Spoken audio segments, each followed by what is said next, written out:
কোরবানির গোশত কয় ভাগ করতে হয়? আজকে অনেকের প্রশ্ন আমাদের হুজুরদের কাছে, আলেমদের কাছে প্রশ্ন করে, হুজুর কোরবানির গোশত 3 ভাগ করা ফরজ ওয়াজিব নাকি সুন্নাহ? দেখেন, কোরবানির গোশত 3 ভাগ করা এটা হলো মুস্তাহাব। এটা কি মুস্তাহাব? কোরবানির গোশত 3 ভাগ করা কোরআন এবং হাদিসে ফরজ ওয়াজিব সুন্নতে মুআক্কাদ এগুলো কোনো কিছু বলা হয় নাই। তবে রসুল করিম সাল্লাল্লাহু আলাইহি সাল্লাম বলছেন তুমি নিজে আহার করবে, নিজের আত্মীয় স্বজন পাড়া প্রতিবেশী এদেরকে খবর নেবে।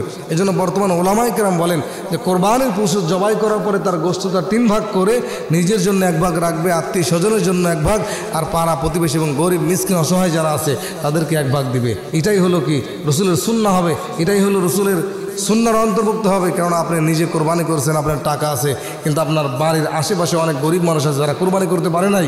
ঈদের আনন্দ শুধু নিজে করলে হবে না।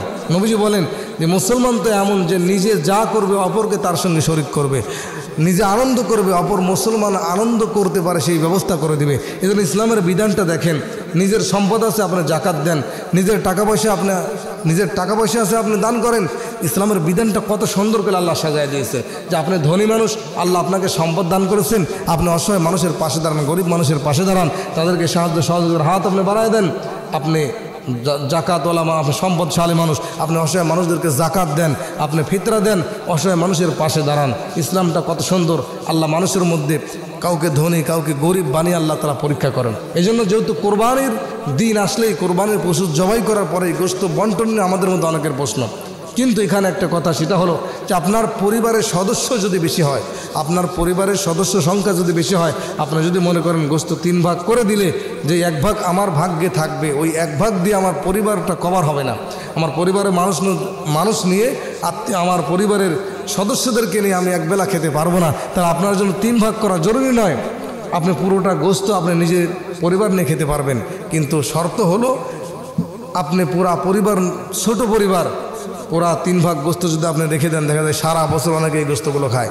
এটা যদি করেন তাহলে তো আপনার কোরবানি হবে না। কেননা কোরবানি শব্দের অর্থ নৈকট্য অর্জন করা, বিসর্জন দেওয়া, কাছাকাছি হওয়া। এখন আপনি যদি নিজেই কোরবানি করে নিজেই সবগুলো আহার করে নেন, তাহলে আল্লাহর নৈকট্য আপনি কীভাবে অর্জন করলেন? কেননা নবীজি বলেন যে ব্যক্তি নিজে খাইলো কিন্তু পাড়া প্রতিবেশীর খবর নিল না, ও যেন জান্নাতের ঘিরানি পাবে না, নাউজুবিল্লাহ। এই জন্য রাসূল করিম সাল্লাল্লাহু আলাইহি সাল্লাম এবং কোরআনের স্পষ্ট ভাষা যে নিজেও আহার করুন, পাড়া প্রতিবেশী এবং অসহায় মানুষকে আপনি কী করেন, আহার করার ব্যবস্থা করে দেন। এই জন্য কোরবানির গোশত আপনি 3 ভাগ করবেন। এটা কি মুস্তাহাব বা সুন্নাহ?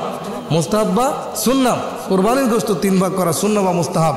কারণ নিজেও খাবেন, অপরকে দেবেন, আত্মীয় স্বজনকে খবর নেবেন। নবীজি বলেন লা ইয়াদখুলুল জান্নাতা কাতিউন, আত্মীয়তার সম্পর্ক ছিন্নকারী কখনো জান্নাতে যাবে না। এই জন্য আপনি যেহেতু কোরবানি করতেছেন, আপনার সম্পদ আছে, অনেক আত্মীয় আপনার মুখের দিকে তাকিয়ে থাকবে যে আমার ভাই কোরবানি করছে, মনে হয় আমাকে কিছু দিবে, আমার অমুক ছেলে কোরবানি করতেছে, আমার অমুক ভাগ্নে কোরবানি করতেছে, আমার অমুক মামা কোরবানি করতেছে, মনে হয় আমাকে কিছু দিবে। প্রত্যেকটা আত্মীয় স্বজন অসহায় যারা, তারা কিন্তু ধনী আত্মীয় স্বজনদের মুখের দিকে তাকায় থাকে। এই জন্য আপনি নিজেও আহার করবেন, আত্মীয় স্বজন পাড়া প্রতিবেশীদেরকে দেবেন। এই জন্য কোরবানি গোশত 3 ভাগ করে, 3 ভাগ করা ফরজ ওয়াজিব না, কিন্তু 3 ভাগ আল্লাহ তাআলার হুকুম যে যদি সদস্য কম থাকে তাহলে সমস্যা নেই, কিন্তু যদি সদস্য এই পরিমাণ না হয় তাহলে 3 ভাগ করে আপনি দিবেন, নিজেও খাবেন, আত্মীয় স্বজনকে দিবেন। এই জন্য আল্লাহ তাআলা আমাদের সকলকে কোরবানির গোশতের সুষ্ঠু বন্টন করার তৌফিক দান করেন।